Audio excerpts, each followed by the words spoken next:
In this video, I'm going to share with you a few different things that I've learned over the years on how to deal with shooting in glasses. Normally, I shoot in contact lenses because they're much easier for me to deal with, and there's a lot less problems overall that I just genuinely don't like dealing with when wearing my glasses.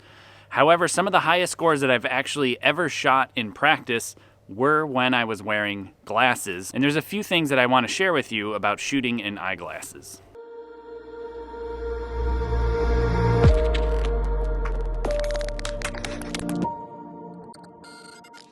So my eyes are definitely not good. I need corrective lenses to see things that are far away. It's very difficult for me to discern anything in regards to any sort of letters or anything at distance, so corrective lenses are a must. I much prefer normally wearing and shooting in contact lenses because they're just easier to deal with. I don't have to deal with fingerprints, I don't have to deal with dirt on the lenses, I don't have to deal with weird glares. All of those things just genuinely bother me and annoy me.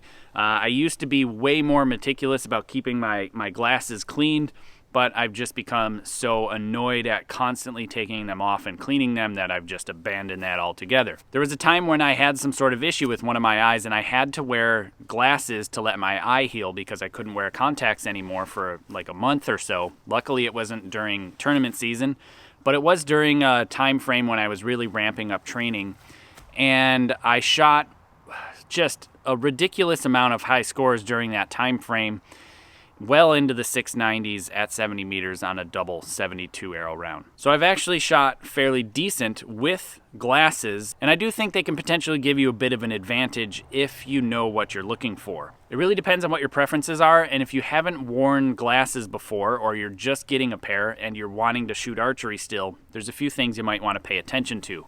When I actually bought these lenses, I put on all the test pair, and I didn't just look at myself and see, okay, yeah, do I think I look fine in these or not? I actually pretended to shoot and wanted to make sure I could see over the bridge of my nose. So instead of just looking at myself straight on like this, I would turn my head, close one eye, and try to look past my nose, past the bridge of my nose here, through the edge of the lens and see, did it obscure my vision too much? Because when I'm at full draw and I turn my head as far as I can to the left and look at the target, I'm looking at the very edge of the lens itself.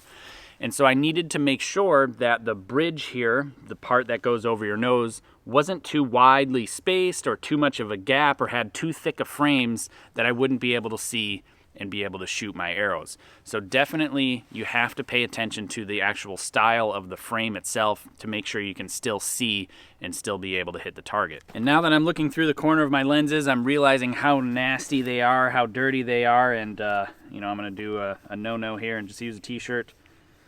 But they're so bad I can barely see through them, and wow, I am just blind. There, that's a whole lot better. Now I can actually see. So I guess that is another little tip.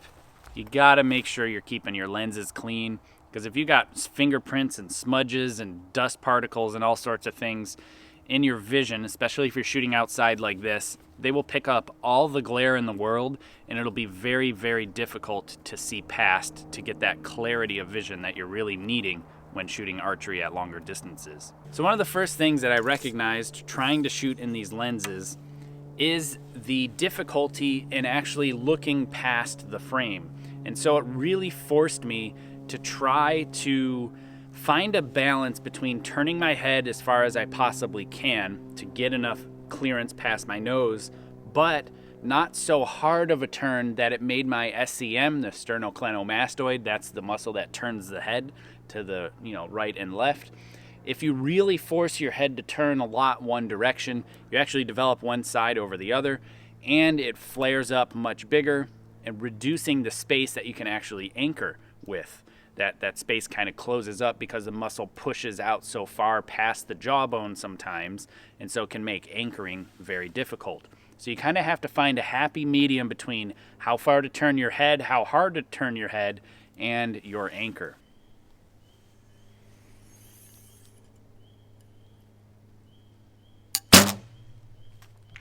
And if you need lenses for up close as well, and you're trying to wear bifocals, you may have a huge issue with where that focal point is and where the break is there, especially if you're using transitions or progressives rather. They will definitely cause some distortion near the corner, and you really may consider just having a pair of glasses for shooting in, because it will just disorient you so much and completely misalign everything that you can't possibly expect consistency downrange.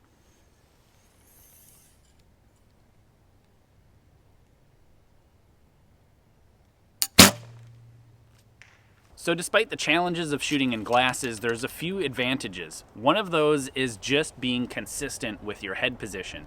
The reason that happens is because now you have something that's almost obscuring your vision, and you have to be very careful with how much you turn your head. In order to be able to see past the actual edge of the frame, you have to make sure you're putting your head in the same location. And if you're very aware and perceptive, you'll be able to see other parts of the glasses in your peripheral vision, and you can use them as basically a gauge to make sure that your head position is consistent, because you'll be able to see artifacts that are attached to your head that are sitting in front of your eye that you can use as visual references downrange. So even this edge of the frame here, or the top edge of the frame here, if my head's cocked sideways like this, I can see my glasses are angled this way relative to the horizon. But if I make sure my head's just neutral and turned to the left, they're nice and level. So sometimes I'll use even the left part of my lens over here, looking out my left eye, just to see where it ends up in space left of the target to make sure it's consistent, and definitely making sure that I'm using the edge of the frame here consistently.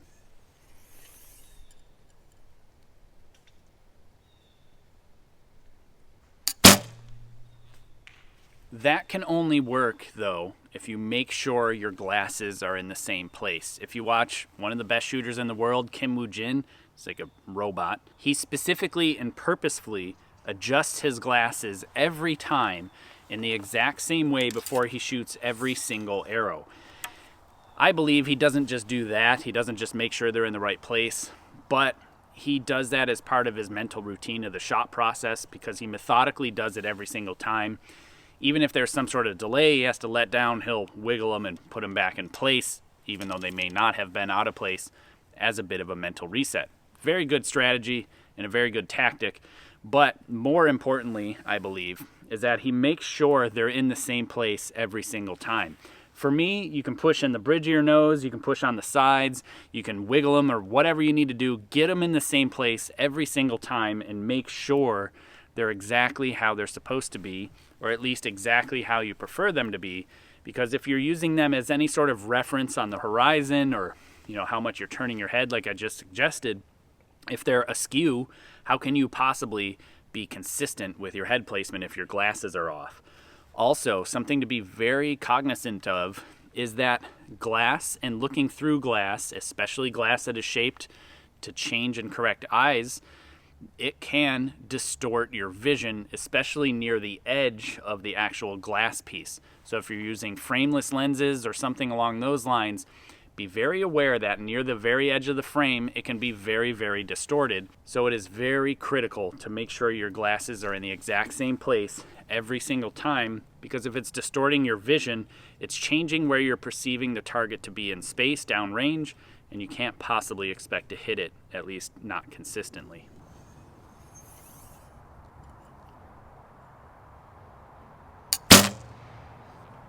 Luckily, I shot in sunglasses enough to realize that there's a lot of these struggles that you have to deal with when trying to look through some lenses that are on your face to be able to shoot still and to be able to see the target that you're wanting to hit consistently shot after shot.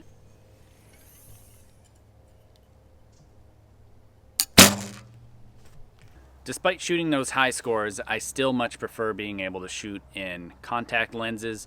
A huge portion of that decision has to do with I can put on and take off sunglasses as needed, because even though it's not too terribly bright right now, if I was shooting for 6 to 8 hours a day, I'd much prefer to be wearing sunglasses to really make sure that my eyes weren't so fatigued by the end of the day. That can be a huge advantage when it comes to shooting in tournaments, because sometimes they're on extremely bright fields, and it just would be very, very nice to be able to adjust whatever I needed to do in regards to the brightness of my actual eyewear. Yes, they make prescription sunglasses, but the price on those dramatically increases compared to just regular corrective lenses like this, and it's a whole lot cheaper and easier to just throw on a pair of sunglasses instead. Plus, you have a lot more options in regards to sunglasses in colors, in shades, in coatings, and the actual overall profile, so it can actually be much easier to see past the bridge of your nose and possibly not even see any frame at all when it comes to shooting in sunglasses instead of prescription sunglasses, because they're a bit limited in the selection itself. So not really any groundbreaking secrets to share with you here, other than a few things that you should just pay attention to. More or less, this might be a helpful guide for you if you are new to archery, at least new to wearing corrective lenses when shooting archery. Again, I really just prefer shooting in contacts. I prefer living life in contacts. Actually, I'd rather just go get some eye surgery and fix the actual problem, so that way I don't have to wear anything anyway, because they're just a pain in the butt overall. But I definitely prefer the contacts, especially when shooting here at long distances. But if you have no other choice, you're just not interested in sticking your finger in your eye and putting a contact lens in every day, then you definitely may consider a few of these tips that I shared with you here today, because making sure you can actually see past the bridge of the glasses before you buy them is possibly one of the biggest things that many people don't even consider when buying eyewear and wanting to continue shooting archery. Hey, if you like this video, consider sharing it. If you see somebody out there posting questions or asking for advice and help on specific topics that I've already created videos for, it would really help me out if you were to share those, because not everybody out there is even aware that I've created a video specifically addressing their question. Also, if you wouldn't mind, please consider supporting this channel. There's many different links in the description below. I produce all this content for archers around the world to enjoy for free. I can't thank my supporters enough. I wouldn't be able to do this without you, at least not to this level. So thanks.